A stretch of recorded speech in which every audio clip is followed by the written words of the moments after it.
Hello there you guys, welcome to one of my videos. Going to be giving you my predicted 11 for Manchester United's game against Southampton at Old Trafford. So I'm going to go with the 4-2-3-1 formation. In goal, David De Gea. David De Gea was in goal for the game against Burnley at Turf Moor recently. Didn't have much to do in that game. He made a fantastic save in the second half to deny Wout Weghorst, and he made some good punches away.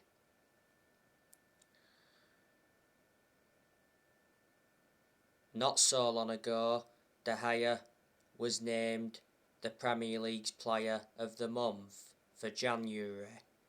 He became the first goalkeeper to win the award in 6 years. De Gea has won everything domestically at the football club, and he's made over 500 appearances for Man United in all competitions. He's been sensational this season. He's now back to his best. His contract at Manchester United expires next year. De Gea receives £375,000 a week, so he's the second highest earner at the club behind Ronaldo.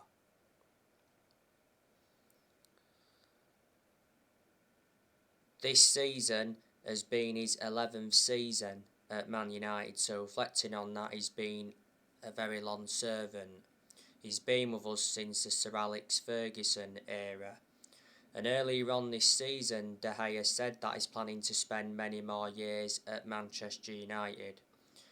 Revert back to last summer, he reclaimed the number 1 spot back as he did decide to cut short his holiday by 2 weeks. So yeah, De Gea in goal. At right back, I'm going to go with Diego Dalot. Diego Dalot was good against Burnley recently. He's been very impressive under Rangnick. He's our first choice right back under Rangnick. Do you think Dalot will leave the club in the summer? Well, he's been subjected to transfer speculation before. Last season, he had a loan spell with AC Milan, so reflecting on that, he gained some experience. Manchester United brought Dalot in under the Jose Mourinho era. Manchester United got him from Porto. Manchester United paid £19 million. His contract at Manchester United expires next year. The two centre-backs, I'm going to go with Raphael Varane and Harry Maguire. Raphael Varane played very well against Burnley at Turf Moor recently. Defensively, he was good. Unfortunately, he had a goal disallowed for offside by VAR.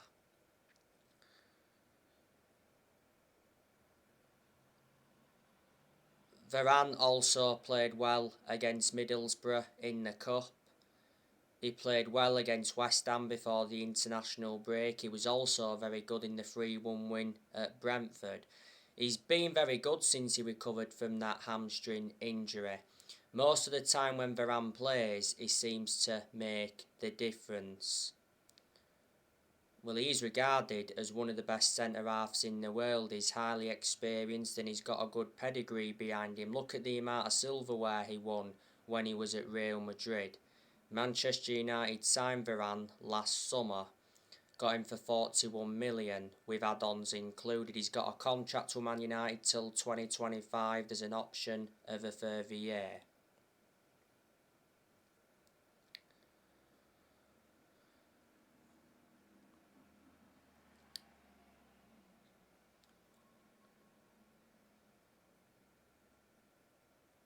Harry Maguire, he was very, very poor against Burnley. he cost us that game against Burnley.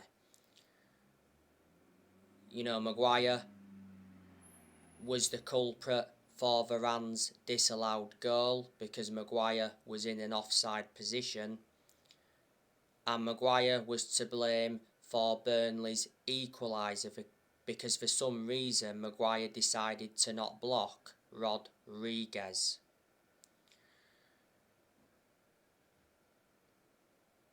I think Man United will offload Maguire in the summer.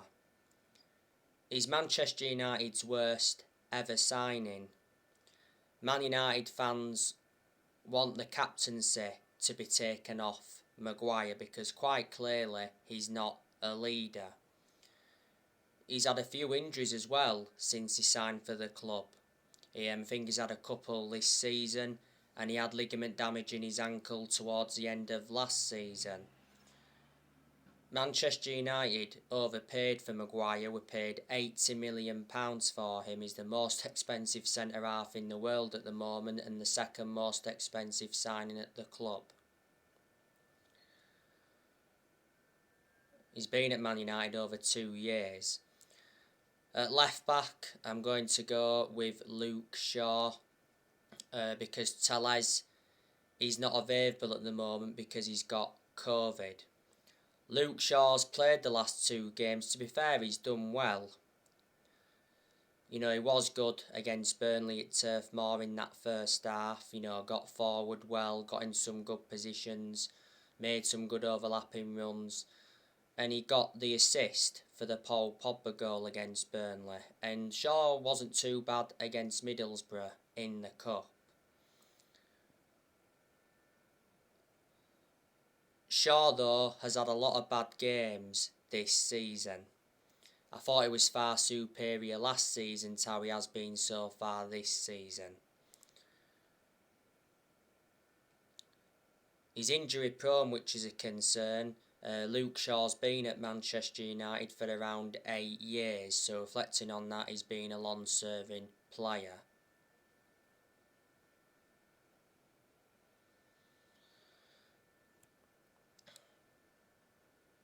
Now the 2 centre midfielders, I'm going to go with Paul Pogba and Scott McTominay.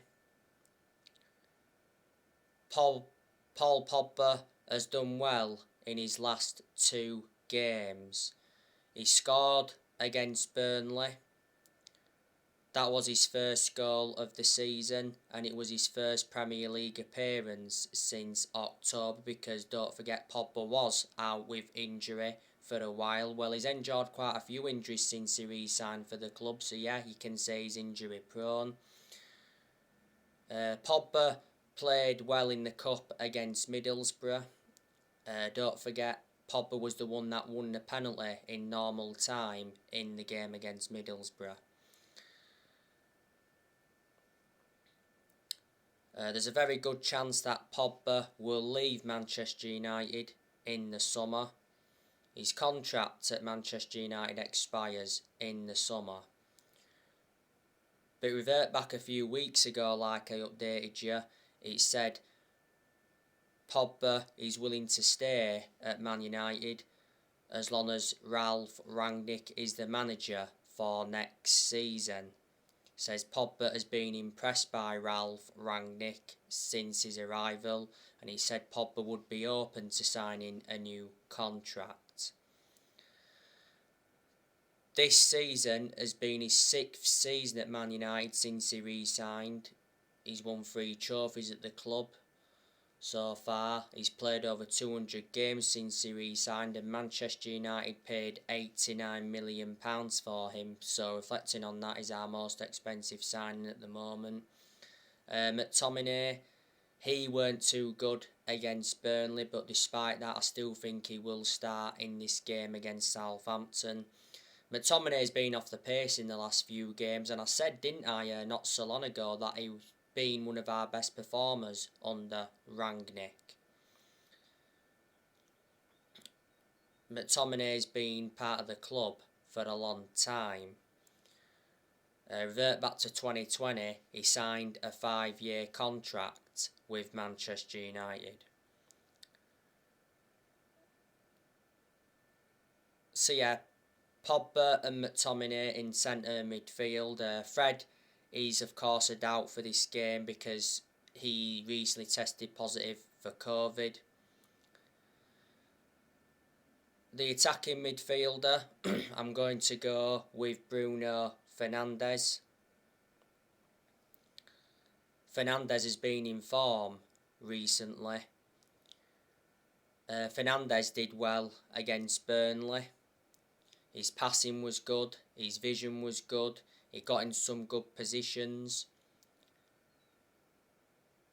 Obviously Varane's disallowed goal came from that set piece from Fernndez.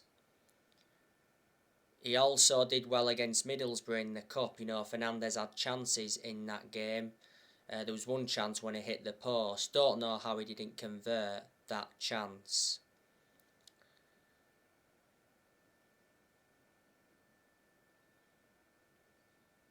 He's one of our best players, is Fernndez, and he's certainly one of the best signings we've made since Ferguson retired. He's been a Manchester United player for 2 years now. Manchester United got Fernndez from Sporting Lisbon back in January 2020. Earlier on this season, it did mention from The Athletic that Fernndez rejected a contract offer. He said Bruno Fernndez contract talks are postponed until the summer, having turned down an offer last year. It said Fernndez was demanding similar money to the top earners at the club. At the moment, Fernndez receives £100,000 a week. He's under contract with Man United until 2025. There's an option of a further 12 months. So yeah, him is the attacking midfielder. On the left-hand side, I'm going to go with Anthony Elanga. Elanga didn't start against Burnley, but he did come on in the game.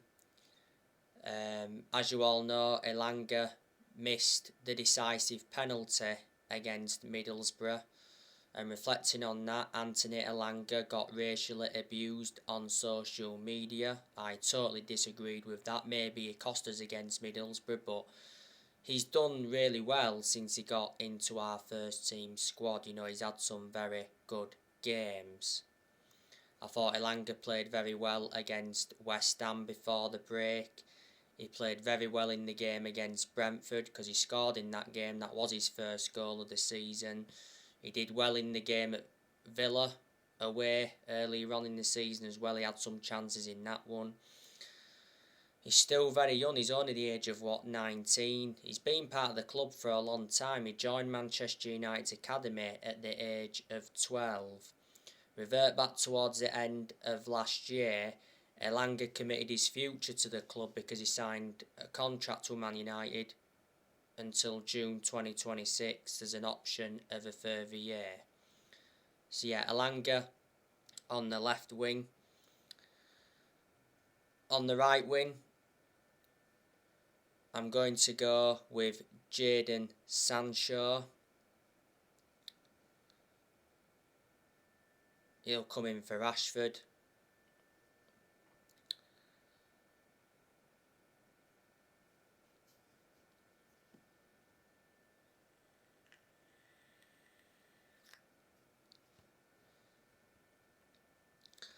Sancho is starting to come very, very good now. You know, Sancho played well against Burnley at Turf Moor. He got forward well. He got into good positions. And every time he had the ball, he looked dangerous. Sancho scored in the cup game against Middlesbrough. That was his first Old Trafford goal. And it was his FA Cup debut. There's other good games as well that Sancho's enjoyed. He played well in the game against Burnley at Old Trafford in the final game of last year, but unfortunately was denied a goal in that game. He played very well in the games against Chelsea and Villarreal away because he scored in both of them games.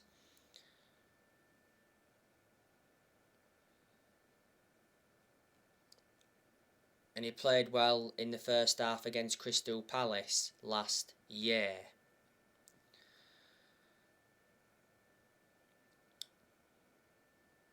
You know, Sancho's still done nowhere near as well as a lot of United fans expected. But I said before, it does take some players time to settle in. Revert back to when we had Solskjaer, we couldn't get the best out of Sancho, because obviously Solskjaer persistently played him out of position, and there was quite a few games Sancho didn't even play in under Solskjaer. You know, Sancho endured 4 good years with Borussia Dortmund before he signed for Man United. Man United signed him last summer for 78 million with add-ons included. Man United paid 73 million up front. Sancho's got a contract with the club until June 2026. There's an option of a further year.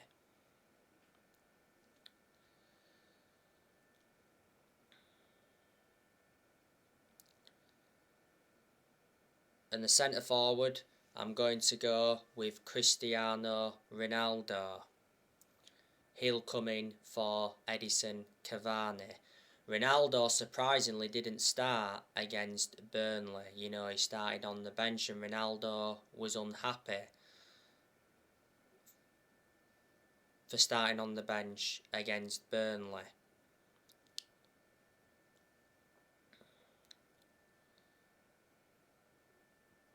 I think Ronaldo did have a couple of headed chances when he came on against Burnley.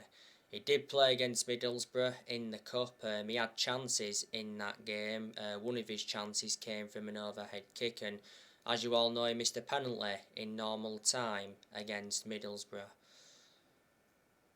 I don't think Ronaldo's scored in like his last 5 or 6 games is it now, so he has been out of form.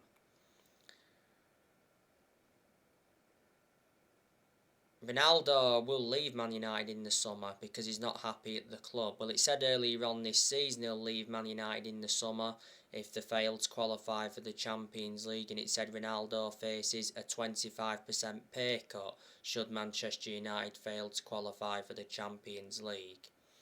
And not so long ago it said Man United consider swapping Cristiano Ronaldo for PSG boss Mauricio Pochettino.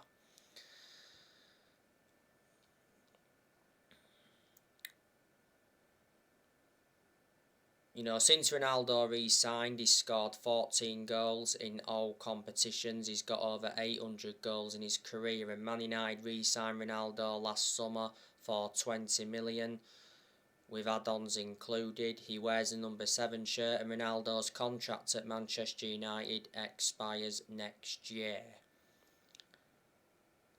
There's an option to extend though for a further year. Ronaldo receives nearly £500,000 a week, so reflecting on that, is the highest earner at the club at the moment.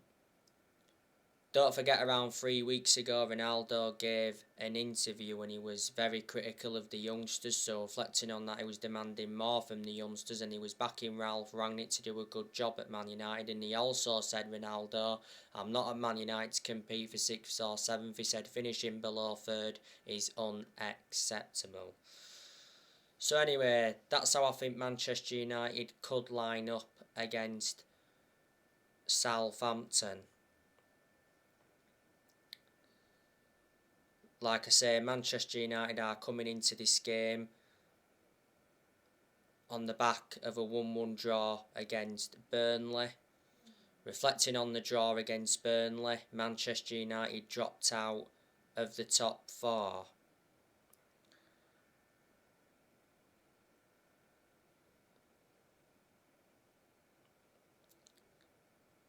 Southampton, they're coming into this game on the back of a 3-2 win against Tottenham. Southampton are now 10th in the Premier League. This fixture at Old Trafford last season was 9-0 to Manchester United. It was Manchester United's biggest win since the 9-0 win against Ipswich back in 1995.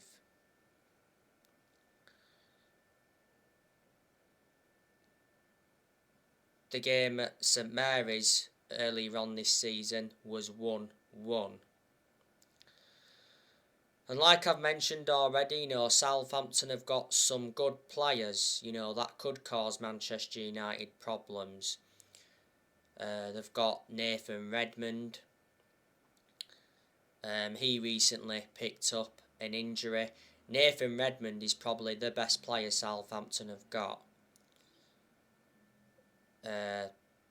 Armando Broja, he's also a very good player. He's just recovered from a minor injury. James Ward-Prowse, he's a very good midfielder. Romeu, he's another good midfielder they've got. Shane Long, he's a former West Brom player.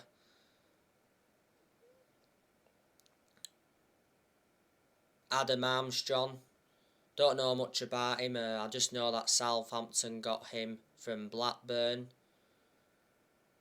Che Adams, he's alright. Theo Walcott, I think he was on loan at Everton last season.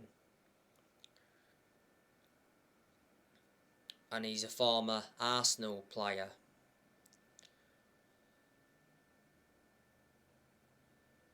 Stuart Armstrong, they have him.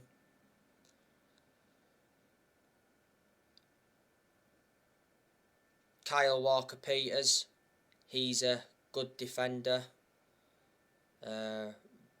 Romain Perraud, he's a good defender.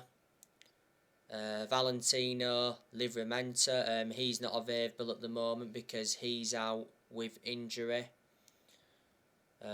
William Smallbones, a defender, he's just come back from injury.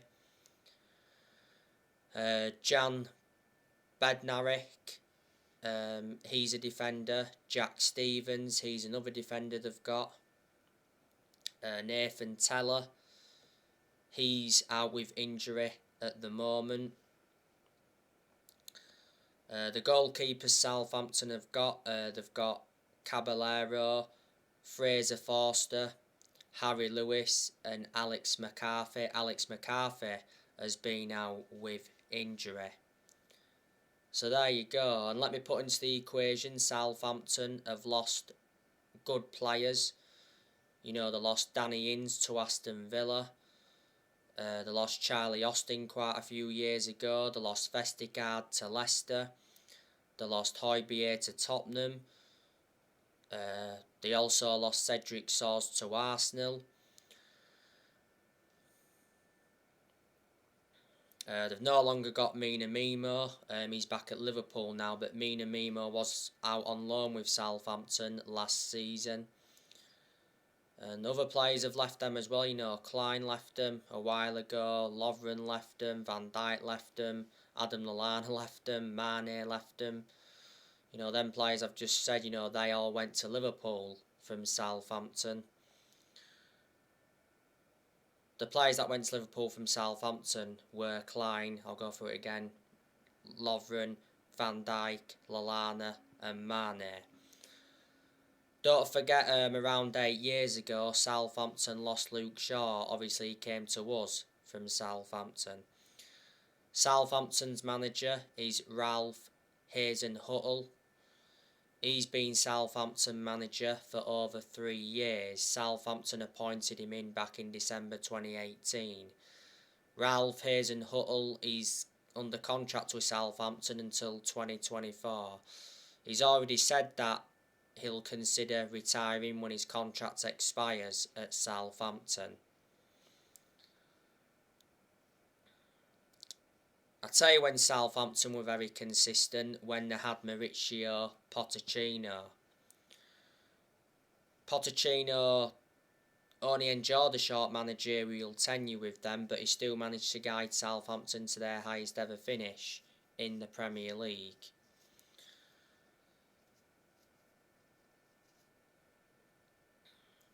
Manchester United's next game after Southampton is Brighton. That's on the 15th. And then after that, it's Leeds. The games are coming up thick and fast for Man United. Now, on my last video, I gave you the news on Pochettino. Reports said yesterday night that Man United players want Mauricio Pochettino as next manager, despite Rangnick preferring Erik ten Hag.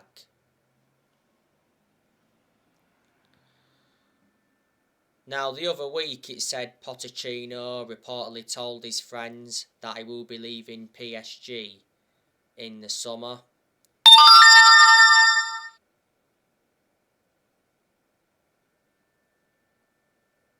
Reports from France said the other week that Pochettino could be sacked by March. He said Pochettino's job hinges on PSG getting to the next round of the Champions League. PSG play Real Madrid in the last 16 of the Champions League.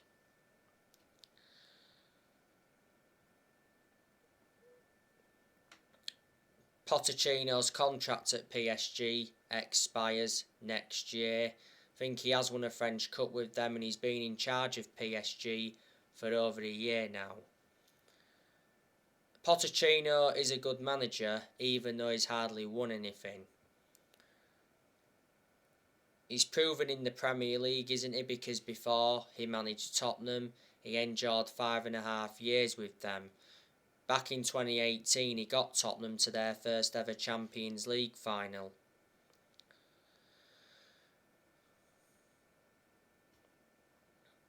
And at one point, he almost won the league when he was Tottenham manager. Tottenham made a bad mistake getting rid of him. Before Tottenham, Pochettino managed Southampton, like I've already mentioned. So they're the clubs he's managed in the Premier League so far. And a long time ago, he managed Espanyol. But PSG are trying to get Zidane to replace Pochettino. Revert back to when Man United sacked Jose Mourinho. Man United should have got Pochettino, but the club decided to go with Solskjaer instead. There's a lot of Manchester United fans that would like to see Erik ten Hag get recommended in. Like I've already said, Rangnick wants Erik ten Hag as Man United's next permanent manager. Not so long ago, a Dutch reporter claimed that Erik ten Hag will leave Ajax at the end of the season. Following the departure of Mark Overmars, Erik ten Hag was upset when Mark Overmars left. You know, Man United are looking for the 5th permanent manager since Ferguson. We've sacked 4 permanent managers since Ferguson. We sacked David Moyes, Louis van Gaal, Jose Mourinho, and last year Manchester United sacked Ole Gunnar Solskjaer.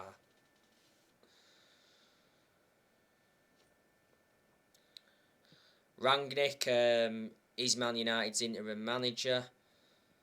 He's been Man United's interim manager for a couple of months now. Apparently he's our interim manager till the end of the season, and he's expected to continue in a consultancy role for a further 2 years. Rangnick won't get the Man United job on a permanent basis. He's managed 12 games so far in all competitions, and he's lost 2 games at the moment. There's been good performances under Rangnick. There's also been poor performances as well. But I think he's been totally blameless for them poor performances. You know, the players have to take responsibility. Nothing has changed under Rangnick of what we saw under Solskjaer. Rangnick has endured 1 transfer window as Manchester United's interim manager, and it was a very disappointing January transfer window because Man United didn't make any signings last month, and Man United wanted to sign a midfield because when Rangnick first came in, he identified Manchester United's midfield as a weakness. We should have let Lingard and Henderson leave last month, but we didn't. You know, we blocked their exits. We had the incident with Mason Greenwood towards the end of last month. But there again, Man United let around 8 players leave last month. I've got a lot of respect for Rangnick. I think he's a very good coach and he's German. You know, before Man United he was the head of sports and development at Lokomotiv Moscow. So anyway guys, that's everything to update you with. Drop your comments, likes below on the channel if you do. Consider subscribe as always, and take care. God bless. See you all again very, very soon.